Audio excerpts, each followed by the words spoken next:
नमस्कार, मैं सुनील चतुर्वेदी और आप देख रहे हैं नेशन नाउ समाचार पर ये खास और बड़ी खबर। कानून व्यवस्था बनाए रखना राज्य की जिम्मेदारी है। अगर आपसे नहीं हो पा रहा है तो इस्तीफा दे दीजिए या ट्रांसफर ले लीजिए। संभल के स्थानीय अधिकारियों को यह फटकार इलाहाबाद हाईकोर्ट ने लगाई है। मामला एक मस्जिद में नमाजियों की संख्या को सीमित करने से जुड़ा है। प्रशासन ने उत्तर प्रदेश के संभल की एक मस्जिद में 20 से ज्यादा लोगों के नमाज पढ़ने पर रोक लगा दी थी। इस फैसले के खिलाफ मुनाजिर खान कोर्ट चले गए। कोर्ट से उन्होंने कहा कि उन्हें रमजान के महीने में गाटा नंबर 291 पर जहां एक मस्जिद है, नमाज अदा करने से रोका जा रहा है।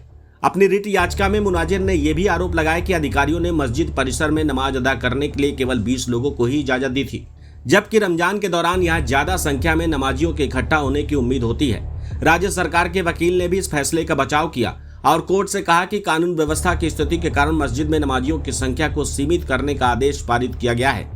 लाइव लॉ की रिपोर्ट के अनुसार हाईकोर्ट ने सरकार की इस दलील को साफ खारिज कर दिया।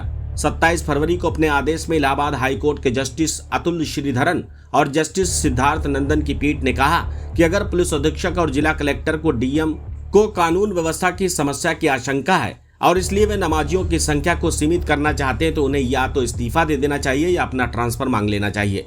कोर्ट ने कहा कि हम साफ तौर पर सरकार के वकील के तर्क को खारिज करते हैं। ये राज्य सरकार की जिम्मेदारी है और कर्तव्य है कि वो हर हालत में कानून के शासन को बनाए रखे। कोर्ट ने कहा कि अगर स्थानीय अधिकारियों, एसपी और डीएम को लगता है कि मस्जिद में नमाजियों की संख्या को सीमित न करने से कानून व्यवस्था की स्थिति बिगड़ सकती है, या तो उन्हें अपने पद से इस्तीफा दे देना चाहिए। अगर वे कानून के राज को लागू कर पाने के लायक नहीं है तो संभल से बाहर कहीं ट्रांसफर की मांग करनी चाहिए। कोर्ट ने आगे कहा कि अगर स्थानीय अधिकारियों, एसपी और डीएम को लगता है कि मस्जिद में नमाजियों की संख्या को सीमित न करने से कानून व्यवस्था की स्थिति बिगड़ सकती है तो उसने ये आदेश दिया। कोर्ट ने कहा कि ये राज्य का कर्तव्य है कि वो इसकी व्यवस्था करे और हर समुदाय के लोग अपने निर्धारित पूजा स्थल पर शांतिपूर्वक उपासना कर सके। इलाहाबाद हाई कोर्ट ने यह भी साफ किया कि अगर पूजा की जगह किसी की निजी संपत्ति है तो फिर कोर्ट के कहे अनुसार वहां पूजा या नमाज के लिए राज्य से परमिशन की जरूरत नहीं है। शासन प्रशासन की इजाजत केवल तभी आवश्यक है जब धार्मिक गतिविधियां सार्वजनिक भूमि पर आयोजित की जाती है। सरकारी वकील ने दावा किया कि याचिकाकर्ता ने जिस परिसर में मस्जिद होने का दावा किया है वो राजस्व अभिलेखों में सुखी सिंह के पुत्र मोहन सिंह और भूराज सिंह के नाम दर्ज है। हालांकि याचिकाकर्ता ने भी मस्जिद की तस्वीर कोर्ट में अब तक पेश नहीं की है।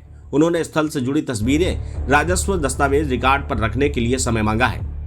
मामले की अगली सुनवाई 16 मार्च को तय की गई है। बने रहिए हमारे साथ और देखते रहिए नेशन नाउ समाचार।